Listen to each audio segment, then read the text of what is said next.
وہ ایک بچہ آیا نا اپنی ماں کے لیے لباس لینے کے لیے، اور پہلے وہ گیا اپنے چچا کے پاس، اس کی ماں بیوہ تھی اور اس کا لباس پھٹ گیا تھا، اور وہ اپنے چچا کے پاس گیا تو اس نے دتکار دیا۔ ماں نے اس کو روکا تھا بیٹا نہ جانا، لیکن اس نے کہا کہ تیرے بدن کے اوپر جو لباس ہے وہ بھی پھٹ گیا اور جگہ جگہ سے جسم جھلک رہا ہے، تو میں اپنے چچا سے آپ کے لیے لباس لے کے آتا ہوں۔ پھر جو رویہ اس نے اختیار کیا تو واپس روتا ہوا آ رہا تھا، تو کسی نے راستے نے پوچھا کہ کیا ماجرا ہوا؟ اس نے کہا چچا کے پاس گیا تھا ماں کے لیے لباس لینے، اس نے دلا کے بھیج دیا۔ اللہ اکبر۔ تو اس نے کہا کہ جا سین حرم میں محمد نام کا ایک شخص بیٹھا ہوا ہے، اگر تو اپنا دکھڑا اس کے سامنے پیش کرے تو وہ امید ہے تمہیں رد نہیں کریں گے، لیکن سن لے ان کا دین کوئی اور ہے۔ اللہ اکبر۔ اپنے ماں کے پاس آیا تو ماں کو کہا کہ چچا نے رلا کے بھیج دیا، لیکن آپ کی حالت مجھ سے دیکھی نہیں جا رہی۔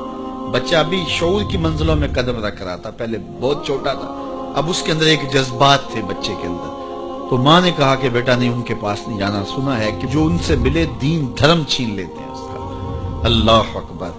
تو حضور علیہ الصلوۃ والسلام کے پاس جانے سے ماں روکنے لگی، لیکن بچے نے کہا کہ امی میں پکا رہوں گا، بتوں کا وفادار رہوں گا، تم اس ٹینشن کو، اس پریشانی کو چھوڑ دو۔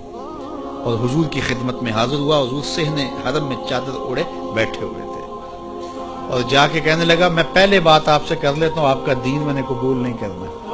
حضور مسکرا کے بولے بیٹا بتاؤ کس لیے آئے ہو؟ کہا میری ماں بے لباس ہے، میں آپ سے لباس لینے آیا ہوں۔ حضور نے چادر رحمت اتار کے اس کے کندھوں پہ ڈالی۔ اللہ اکبر۔ وہ واپس آ گیا اور ماں پر حضور کی چادر اڑائی۔ اللہ اکبر۔ اور ماں نے کہا کہ بیٹے اس نے اپنا دین تو نہیں تجھے دیا؟ کہا نہ، میں نے پہلے کہہ دیا تھا تیرے دین نہیں مانوں گا۔ ماں کہنے لگی پتر اس کا دین ماننا چاہیے، یہ جس نے رحمت کی چادر ہمارے سر پہ ڈال دی۔ اللہ اکبر۔ تیری تک کے ادامہ میں مرید ہو گئے۔ اس بوڑھی عورت کا قصہ بھی آپ نہیں بھول سکتے، جو گھر کا سامان باندھ کے اپنے دروازے پہ بیٹھی ہوئی تھی، اور اس نے سنا تھا مکے میں ایک جادوگر آیا ہے جسے ملتا ہے اس کا دین چھین لیتا ہے، کہیں ایسا نہ ہو کہ کہیں اس سے ملاقات ہو جائے اور وہ دین ہی میرا چھین لے، مجھے شہر چھوڑ دینا چاہیے۔ گھر کے تھڑے کے اوپر سامان باندھ کے بیٹھی ہے۔ حضور بھی گزرے، اس نے دیکھا تو کہا بھتیجے یہ سامان میرے سر پہ رکھ دے۔ حضور نے سامان اٹھایا، دیکھا تو بوجھل تھا، وزنی تھا، اور بڑھیا کو دیکھا تو کمزور تھی۔ تو کہا کہ بڑھیا اگر چاہو تو جہاں چاہتی ہو میں خود نہ چھوڑا۔ اس نے کہا اس سے بڑی مہربانی کیا ہوگی؟ حضور نے سامان اٹھایا ہوا ہے اور بڑھیا سے باتیں بھی کرتے جا رہے ہیں۔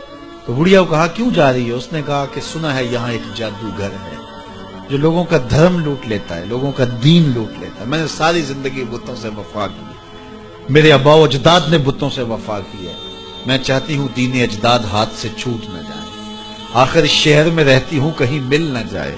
خیر حضور نے کچھ نہیں کہا، اس کا سامان نہیں پھینک دیا کہ ٹھیک ہے تم پھر جاؤ۔ سامان اس کا اٹھایا اور جہاں تک اس نے جانا تھا سامان پہنچایا، سامان سپرد کر کے واپس پلٹنے لگے۔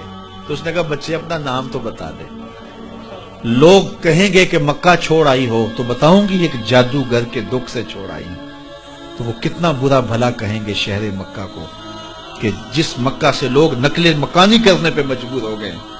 تو میں انہیں یہ بھی بتاؤں گی کہ جس مکے میں جادوگر رہتا ہے اتنا اچھا نوجوان بھی رہتا ہے، تو تیرا نام لیا کروں گی، تیرے قصیدے پڑھا کروں گی۔ تو حضور علیہ السلام مسکرا پڑے، کہا بڑھیا جس جادوگر سے بھاگ کے آئی ہے وہ تیرے سامنے کھڑا ہے۔ اس نے کہا سچ سے آپ ہی محمد ہیں؟ حضور نے فرمایا نام میرا یہی ہے۔ تو اس نے کہا پھر آپ کا جادو میرے پہ چل گیا ہے۔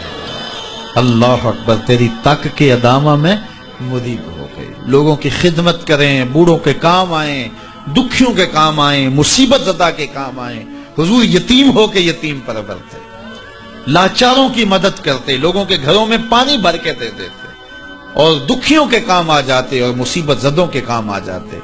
تو حضور سے پیار کرنے والوں، امت میں آپس میں حسد نہ پھیلاؤ، بغض نہ کرو، نفرتوں کے پہاڑ کھڑے نہ کرو، ایک دوسرے سے پیار کرو، جڑو، امت وحدہ بنے، اور اپنے ماحول کو، اپنی معاشرت کو ایک خوبصورت معاشرت کا رنگ دو، اور اپنی زندگی کو حضور کے نام کر دو۔